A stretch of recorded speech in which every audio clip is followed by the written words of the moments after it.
परमात्मा ने जो अपना प्रकृति का निर्माण किया है, इतना सहज, इतना सरल तरीके से किया है, इतने आसानी से किया है कि आप सोच भी नहीं सकते। समुद्र हमारे यहाँ से कितने दूर होते हैं? सैकड़ों सैकड़ों किलोमीटर दूर, हज़ारों किलोमीटर दूर यहाँ से है समुद्र, भारत के दक्षिण में। और वहाँ से उठा के परमात्मा, मतलब अन्य समुद्र भर से नहीं, अन्य जगह से थोड़ा थोड़ा मिला लो, तालाबों नदियों से तो थोड़ा बहुत, सबसे ज़्यादा जल समुद्र से परमात्मा उठा के, परमात्मा प्रकृति के द्वारा, प्रकृति उठा के, परमात्मा की बनाई प्रकृति उठा के और बादल में ले जाती है। बादल में ले जाने के बाद उसको बर्फ़ भी बना देती है, वार की तरह, जिसको ओले कहते हो। मजबूत अच्छा ठंडा पानी बना देती है, सब तरीके से चेंज करके, और फिर उतनी दूर से उठा के ला के हमारे घरों तक वो परमात्मा प्रकृति के माध्यम से पहुंचाने की विधि बनाया, प्राकृतिक विधि।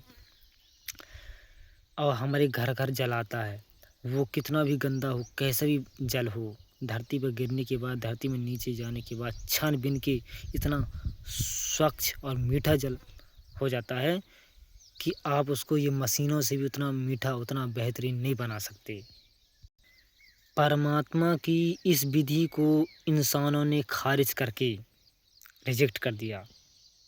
अब रिजेक्ट करने का मतलब क्या समझें? मतलब इंसानों ने कह दिया परमात्मा से कि हमें तेरी विधि से जल हमको नहीं चाहिए, हमको नहीं चाहिए तेरा जल, हमको नहीं चाहिए तेरा धरती का मीठा जल। हम अपनी दम से, इंसान के अहंकार, ये अहंकार कहलाए, इंसान का अहंकार, इंसानों का अहंकार, जो कलयुग की बात दास बताने जा रहा है वर्तमान में अभी, जो पानी का संकट क्यों आया, वो गहराई से समझने वाली बात है दुनिया वालों के लिए। आज जो जगह जगह खबरें आ रही हैं इंदौर में, कहीं की पानी की किल्लत है, यहाँ किल्लत है, राजस्थान में सबसे ज़्यादा किल्लत रहती है, टंकियों में पानी लोग भरवाते हैं। क्या कारण है?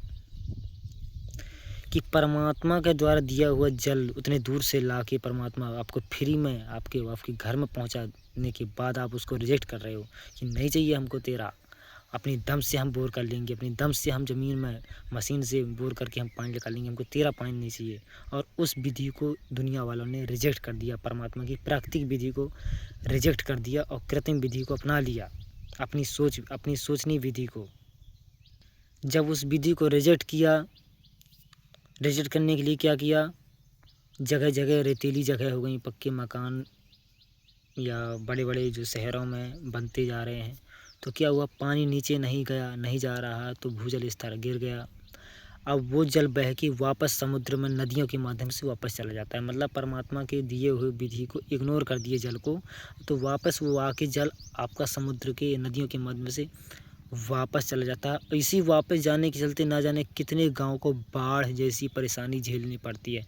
आप लोग अपने जल को स्वीकार कर लेते परमात्मा के जल को, तो वो भूजल में रिसाव में नीचे चला जाता, बाढ़ कहीं भी आने की नौबत न बढ़ती।